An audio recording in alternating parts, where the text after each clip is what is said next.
Hey YouTube, this is Mr. Five Soners back. Just going to do a video on a knife. This is one, I used to have one like this when I was a lot younger, actually, about 25 years ago, and I wish I had never gotten rid of it. It is this knife here. It's an East German AK47/59 bayonet. And it came from this place. I thought I needed to mark it out, but I didn't. But it's Fine Edge Trading. I think that's what it says. Yeah, Fine Edge Trading. So anyway, let me get into this. Let me take it out of the sheath here real quick so you can see it. Just had a lot of issues I had to work with. Okay, so these particular bayonets have saw blades on the back, on the spine, and they work pretty good. They're not bad. And I believe these are stainless steel blades. I'm not sure, but this one was sold as new. And if you're wondering what this notch is, if you've never seen one of these, you put it together. Let's see, like so. It's got that little piece of steel that sticks out. Then you can turn it. And if there's wire in this groove right here, you got yourself a wire cutter. See how that works? And then you just line it back up with that slot, and it comes back apart. And that's one of the reasons a lot of people say this type of survival, this type of bayonet knife actually is one of the best survival knives, because you have a saw blade and a wire cutter, get your regular knife. So it does cut wire. This is a piece of, as you can see, coat hanger I had clipped, and I'm not going to do it on camera because when I clipped it, this piece went flying about 5 feet, and I thought it went behind my stove, but it didn't. So I was just afraid it would go flying again if I did it, but it does work. And if you've seen other videos, you know it works. Okay, but the issue this one had, this is the lug for the bayonet if you had an AK. But when I got this edge was about as dull as you can get. I mean, you could run your finger across it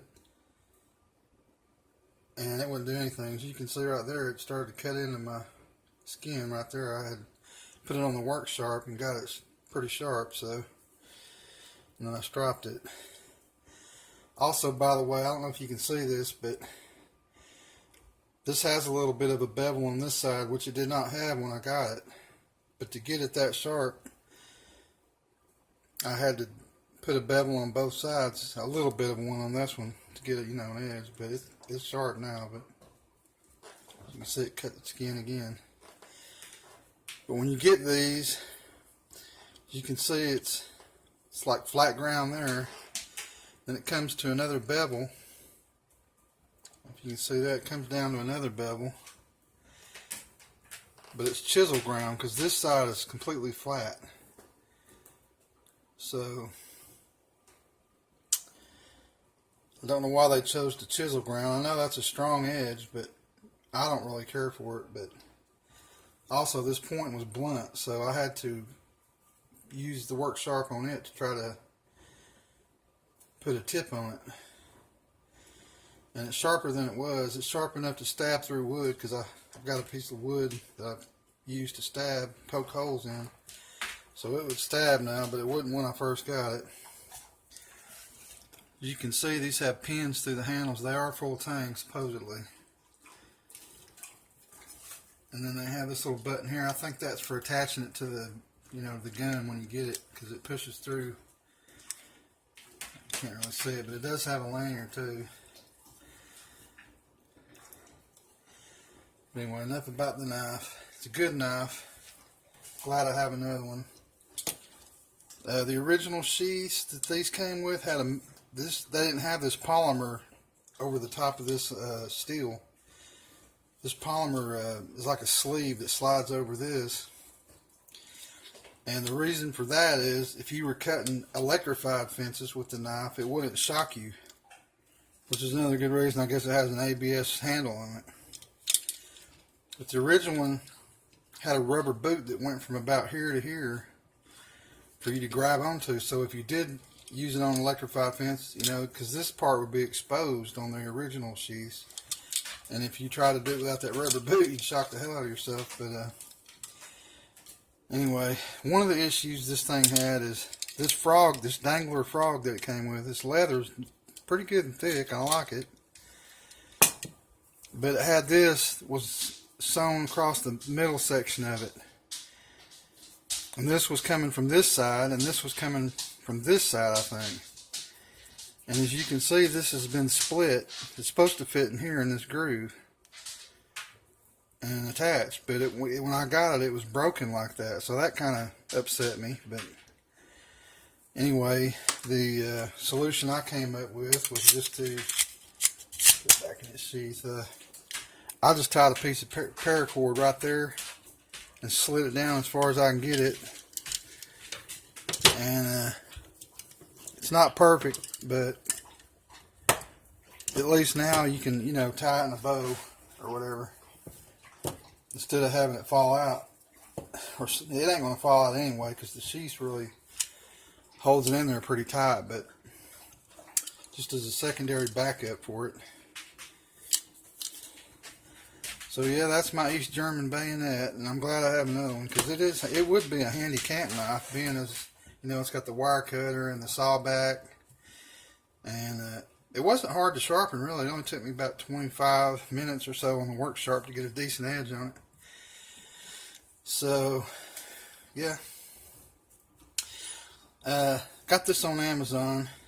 There's quite a few used ones, and I didn't want to get a used one because you don't know what you're going to get.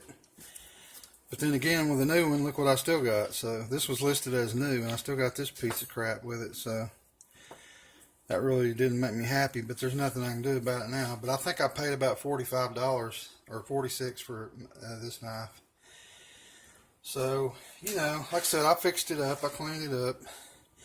Came up with a solution for the sheath. There might be aftermarket sheaths, but this one's good enough. And I like these old knives. And there's a lot of history to them, you know.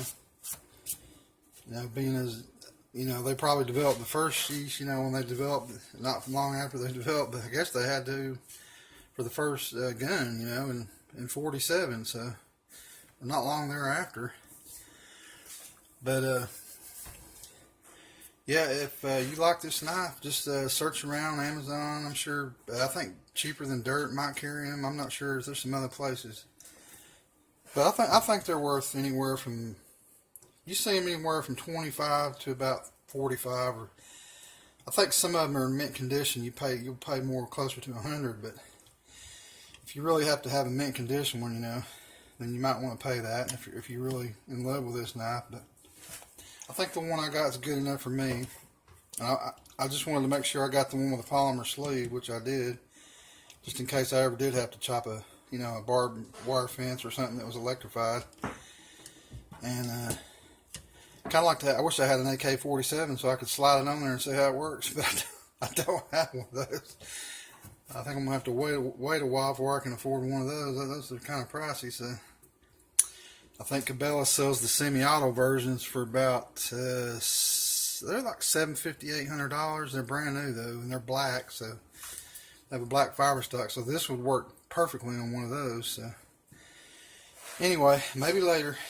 Anyway, I just wanted to throw this quick little video out there for you on the East German bayonet, AK-47 bayonet. Sorry, made in East Germany. But anyway, I'll talk to you later. Have a good night. Take care.